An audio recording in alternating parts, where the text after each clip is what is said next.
Halo sob, ketemu lagi sama Mimin di berita terkini MotoGP.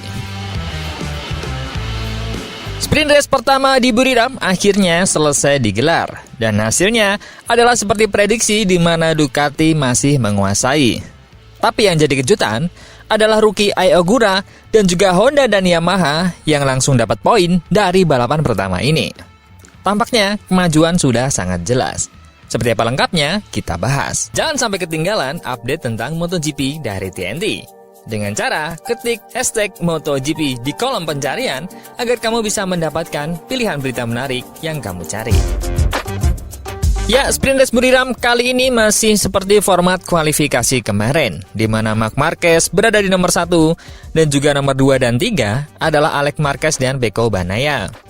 Marc Marquez langsung tancap gas dan juga memberi jarak aman dengan adiknya Alex Marquez. Jarak yang tidak bisa dikejar oleh Alex Marquez karena sudah dalam limitnya. Dan begitu juga Pecco Bagnaia yang mengatakan setelah race bahwa terlalu berisiko jika push terlalu keras.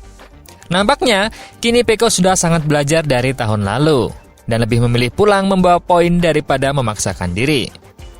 Dan yang menjadi kejutan adalah nomor 4 di mana itu adalah Ai Ogura dari Trackhouse. Sebagaimana kita tahu, Ai Ogura adalah rookie yang baru saja naik ke MotoGP.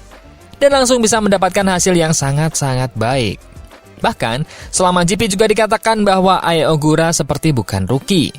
Karena sangat tenang, sangat presisi, dan juga konsisten untuk selalu menekan Pecco Bagnaia.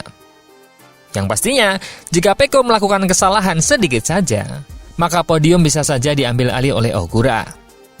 Dan juga nomor 5 ada Franco Morbidelli. Dan nomor 6 ada dari KTM yaitu Pedro Acosta yang sempat kesulitan di awal dan akhirnya di akhir-akhir balapan bisa merangsek ke depan. Sebelumnya, Jack Miller menunjukkan bahwa Yamaha sangat impresif dengan bisa mendapatkan nomor 4. Namun sayang, crash membuatnya harus mengakhiri balapan lebih awal.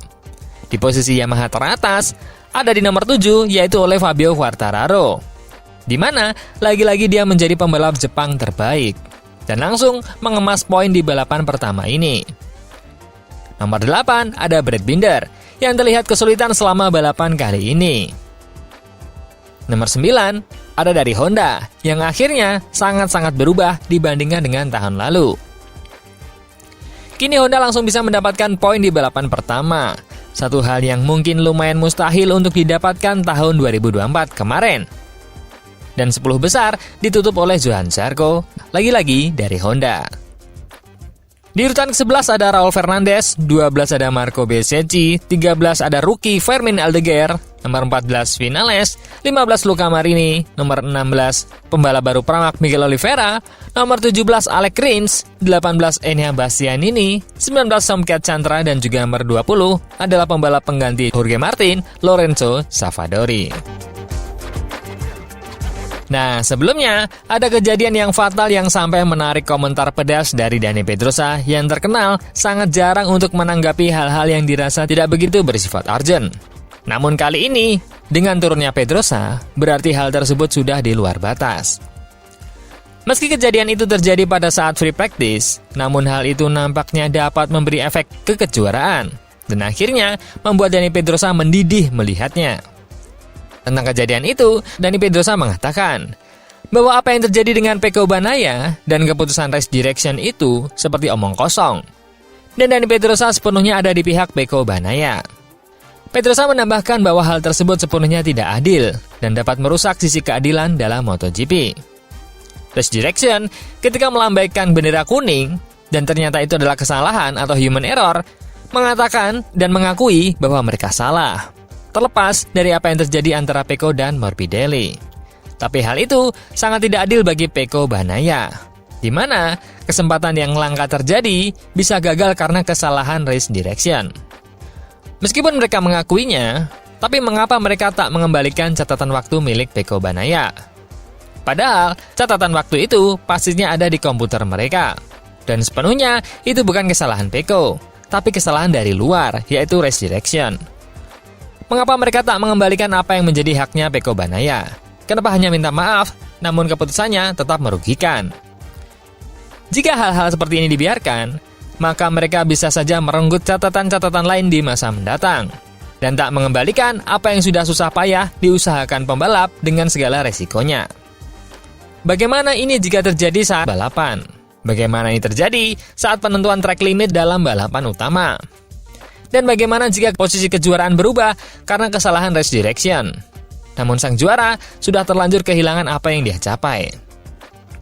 Dari situlah saya duduk di sini dan melihatnya hingga mendidih. Kalau begini caranya, di waktu lain, para pembalap bisa saja mengabaikan bendera kuning daripada beresiko untuk kehilangan yang dia perjuangkan. Karena kita tak pernah tahu itu kesalahan atau bendera kuning tanda rider harus memelankan kendaraannya karena ada insiden.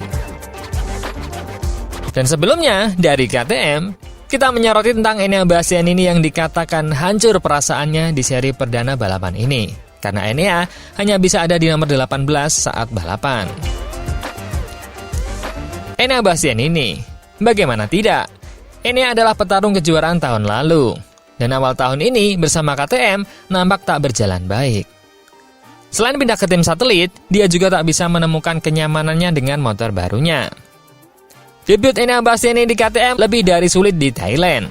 Tentu saja, tampak jelas bahwa pembalap Italia itu menderita akibat perubahan tersebut.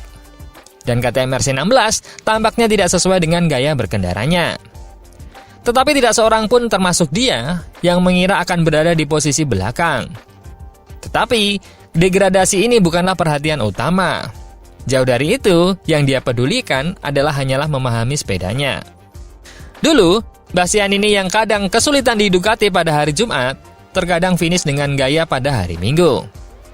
Dia mengatakan, saya mendapat sedikit kepercayaan diri, karena kami berlatih sedikit pada pengaturan kemarin.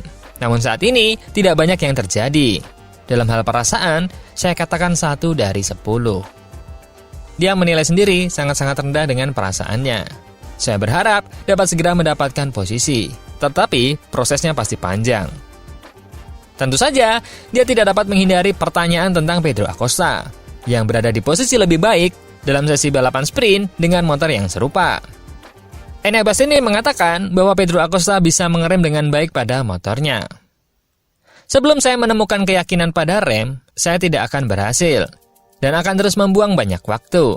Selebihnya, sebenarnya kecepatannya saya cukup dekat dengannya, tapi saya tidak bisa seefisien yang saya inginkan. Yang terutama, saya kesulitan menutup tikungan, terutama yang terakhir. Dari 22 putaran yang saya lakukan, pada tes kemarin, saya hanya berhasil melakukan 1 kali. Ketika sudah seperti ini, situasinya memang kritis. Tapi itu juga berarti saya masih bisa banyak berkembang. Tentu saja, lebih baik tabah dan menerima dengan filosofi ini. Dan saya harus berkembang dan tetap fokus. Kata-kata bijak dari orang yang memenangkan sprint di lintasan ini tahun lalu.